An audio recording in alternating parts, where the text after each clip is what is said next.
Hello বন্ধুরা, আজকে দেখো আজকে ট্রেন্ডিং হাতার ডিজাইন নিয়ে এসেছি। একটা বানাবো। ফুল ভিডিওটা দেখে নাও, খুব সহজে বানাতে পারবে এইভাবে বানালে।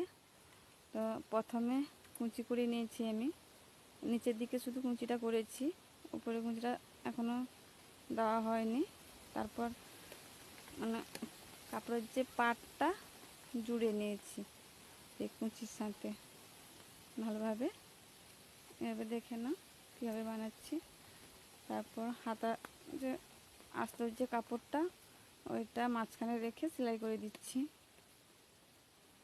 মানে আস্তর কাপড়টা ম্যাচিং হয়নি, তাড়াহুড়োর মধ্যে মানে আনা হয়নি।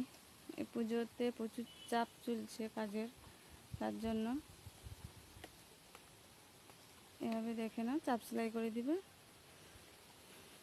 তারপর কুঁচিটা আমি করে নেব।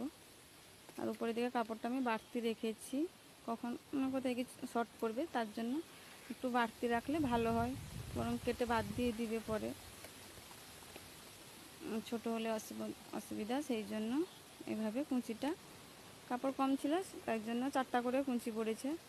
বেশি থাকলে বেশিও দিতে পারো কুঁচি, অসুবিধা নেই কিছু, ভালো লাগে দেখতে বেশি কুঁচি থাকলে। তারপরে এই যে মাঝখানে ডিজাইনটা করব, এটা সেলাই করে রেখেছি। এইভাবে সেলাই করে দিচ্ছি। সেলাই করার পর কোণগুলো ঠিকভাবে সেলাই করতে হবে, নালে কোণটা না ভালোভাবে সেলাইটা হলে ডিজাইনটাও ভালো হয় না। তার জন্য সেলাইটা মেন, সেলাইটা ভালোভাবে কুঁচি করে মানে কোণের দিকে ভালোভাবে সেলাইটা কোণটা রাখবে।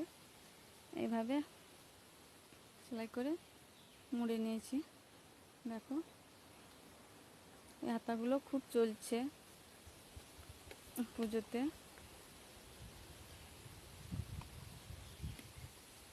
এইভাবে সেলাই করে নিয়েছি। তারপর একটা চওড়া কাপড় মাঝখানে সেলাই করে একটা কুঁচি দিয়ে দিব। এই কাপড়টা দেখে নাও,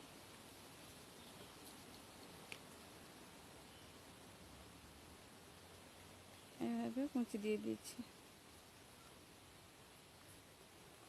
কুঁচিটা দেওয়ার পর এটা অ্যাটাচ করবো তার সঙ্গে, মানে একসঙ্গে জুড়ে সেলাই করব করে। এই দেখো করে নিয়েছি। এরকম ডিজাইন ভিডিও দেখতে হলে পেজটিকে ফলো করে দিবে, লাইক কমেন্ট শেয়ার করে দিবে। ভালো ভালো ডিজাইন যতটা পারি তোমাদের সঙ্গে শেয়ার করব। এভাবে জুড়ে নিয়েছি। আবার একটা মতি বসে দেবো ছোট একটা দেখে, এই যে